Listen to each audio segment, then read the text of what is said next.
आदाब, मैं नुसरत चौधरी। आप देख रहे हैं तीखे बोल में आपका स्वागत। सोशल मीडिया पे आज आपका एक वीडियो वायरल हो रहा है काफी तेजी से। आपने ही वो वीडियो वायरल किया था, क्या पूरा मामला था, क्या जानकारी? देखिए कि पिछले 2 दिन से मैं यहाँ था नहीं मेरे ऑफिस पे, और जब मैं यहाँ आया तो मुझे पता चला कि यहाँ पर जो माँ विकास अघाड़ी की जो कैंडिडेट है वैशाली देरेकर, उसके लिए कुछ प्रचार करने यहाँ के स्थानीय एमएलए और उनकी टीम यहाँ आई थी 2 रोज पहले, और उस वक्त आपने देखा कि यहाँ पर झंडे लगाए गए। अब मैं जब यहाँ आया, आज लोग मुझसे मुलाकात करे और लोगों ने मुझसे पूछा कि साहब भाई आपका क्या ओपिनियन, हमको किसको वोट देना चाहिए। तो जब मैंने उनसे कहा कि हमको बीजेपी को हराना है, इस बार बीजेपी के अगेंस्ट वोट दीजिए, तो उन्होंने कहा कि ठीक है भाई हम लोग तुतारी को वोट देंगे। तो मैंने उनको कहा कि तुतारी तो यहाँ से खड़ी नहीं है, तो आप लोग ऐसा क्यों कह रहे हो। तो उन्होंने मुझे, उन लोगों ने मेरे इल्म में ये बात लाई कि आप देखिए यहाँ पर जो लोगों ने प्रचार के लिए यहाँ पर जो झंडे लगाए, सिर्फ और सिर्फ तुतारी के झंडे हैं, मशाल के झंडे नहीं लगे यहाँ पर। तो कहीं ना कहीं वोटर कंफ्यूज है। मुझे भी काफी अचंभा हुआ कि यहाँ के जो स्थानीय एमएलए बातें बड़ी बड़ी कर रहे वीडियो पे आ करके, और जहाँ प्रचार की बात आ रही तो वहाँ लोगों को ऐसा क्यों कंफ्यूज कर रहे। क्या इस बार भी ऐसी कोई सेटिंग हो चुकी है क्या, एमपी तेरा एमएलए मेरा, जो तो हमको सुनने में तो आ रही है, लेकिन क्या वाकई में हो गई है। इसलिए इस वजह से गुमराह किया जा रहा है वोटर्स को। असली निशानी क्यों नहीं बताई जा रही है। आप महाविकास अघाड़ी के साथ हो तो आप क्यों नहीं यानी मशाल बता रहे हो, आप अपना प्रचार क्यों कर रहे हो, यहाँ पर क्यों लोगों को कंफ्यूज कर रहे हो। इस वजह से मैंने वो वीडियो बना करके उनका सच सामने लाने के लिए कि ये जो एक्टिंग कर रहे हैं घूम घूम के गलियों में, ये दिखावा कर रहे हैं और लोगों को इस तरीके से कंफ्यूज कर रहे हैं। पहली बात तो सैफ भाई, लोगों में इतना कंफ्यूजन है कि 2 शिवसेना, एक उद्धव गुट एक शिंदे गुट, 2 राष्ट्रवादी, एक अजीत दादा एक शरद पवार। अब उसके अंदर कैंडिडेट यहाँ पे दोनों खड़े हैं शिवसेना से। अब उसके अंदर अगर तुतारी का फ्लैग लगाया जाएगा तो पब्लिक किसको सपोर्ट करे और किसको वोट दे। देखिए एकदम कॉन्सेप्ट क्लियर है लोगों को अभी तक, यानी जो यहाँ पर यानी वर्किंग है, आप जानते हो कि शहर के अंदर जो सुबह 9 बजे यहाँ से चले जाते हैं और शाम को यानी 10 बजे घर पे आते वापस, उनको कुछ नहीं समझता कि क्या सिनेरियो चल रहा है और क्या पॉलिटिक्स चल रही है और क्या यानी पार्टियों का समीकरण चल रहा है। वो जो आएंगे वो देखेंगे और उसी पे वोट करने की कोशिश करेंगे। अगर वो इस तरीके का बैनर, अगर इस तरीके का वो देखते, तुतारी का यानी लोगो देखते, तो जाहिर सी बात है वो इलेक्शन वाले दिन तुतारी ढूंढेंगे मशीन पे।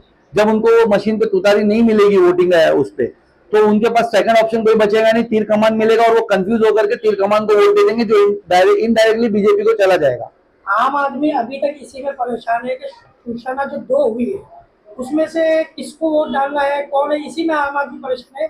उसके बावजूद भी तुतारी कहीं ना कहीं ऐसा लग रहा है कि कहीं ना कहीं आम आदमी को गुमराह तो नहीं कर रही है। मैं वही कह रहा हूँ ना, ये गुमराह करने का ही यानी तरीका है। आप मुझे बताएं ना कि आप यानी अगर आप महाविकास अघाड़ी से अगर हम आज उनके सपोर्ट में होते तो हम शायद एमआईएम के झंडे लगाते साथ में, लेकिन ऐसे नहीं लगाते कि कंफ्यूज करे लोगों को। हम उनकी निशानी को ज्यादा हाईलाइट करते, हम वो मशाल को ज्यादा हाईलाइट करते, या दोनों झंडे साथ में लगाते। लेकिन इन्होंने तो यानी उनका झंडा तक नहीं लगाया, उनकी निशानी तक नहीं बताई है।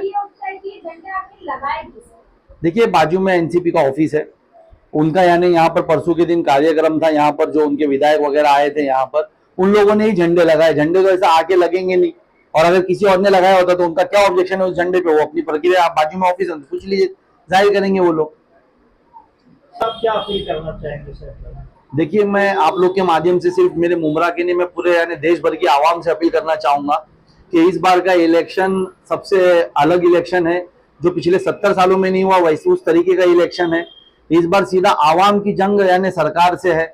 जिस तरीके से यानी आप लोगों को महंगाई की मार पड़ी है पिछले 10 सालों में, जिस तरीके से यानी आप लोगों को देखते होंगे नए नए बिल हमारे पे लाकर थोपे गए, चाहे वो हमारे शहरियत में यानी उन लोग यानी दखल करने की कोशिश कर रहे हो, चाहे हमारे पे सीए एनआरसी एनपीआर जैसे काले कानून ला करके थोपने वाली बात हो, चाहे यानी लोगों जो हमारे साथ हमारे जो पिछड़े वर्ग के लोग हैं उनका भी रिजर्वेशन खतरे में। इस बार इस देश की डेमोक्रेसी यानी इस देश की डेमोक्रेसी को खतरा है, देश डिक्टेटरशिप की तरफ जा रहा है। तो आप लोग, मैं पूरे देश की आवाम से अपील करूंगा कि इस बार आप लोग वोट करिए, अपने घरों से निकल के वोट करिए, और पूरे 543 सीटों पे जहां पर भी आपको लगता है कि एनडीए, बीजेपी, उनके जो भी साथ वाली जो भी पार्टियां हैं उसके खिलाफ जो भी स्ट्रॉन्ग कैंडिडेट होगा आपके कॉन्स्टिट्यूएंसी में, उसको वोट करके उसे जिताइए। इस बार बीजेपी को हराइए, नहीं तो इस देश की डिक्टेटरशिप, इस देश को डिक्टेटरशिप की तरफ लेके जाया जाएगा, डिक्टेटरशिप आ जाएगी और डेमोक्रेसी पूरी खत्म कर दी जाएगी। ऐसे लोगों को गुमराह कर रहे हैं, इन पे आप क्या कहना चाहेंगे? देखिए ये मैं यही कहूंगा कि जो गुमराह कर रहा है वो भी बीजेपी का एजेंट है, कहीं ना कहीं वो बीजेपी का साथ दे रहा है, बस दिखावा यहाँ पर हो रहा है। मैं बता रहा हूँ कि पूरी सेटिंग जैसा पिछले 10-15 सालों से चल रही वैसी हो गई है। MP तेरा MLA मेरा, ये वही काम हो रहा है। और जो जैसे नोटा मारने बोल रहे हैं वो भी बीजेपी का ही काम कर रहे हैं, वो लोग भी बीजेपी के साथ है। प्लीज प्लीज इस बार नोटा ऐसा कोई नहीं मारे। बेशक नोटा हमको दिया गया है अपनी नाराजगी बताने, लेकिन इस बार नाराजगी वोटों के जरिए बताने की कोशिश करिए, बीजेपी को हराने की कोशिश करिए, ना कि नोटा मार के वोट खराब करिए।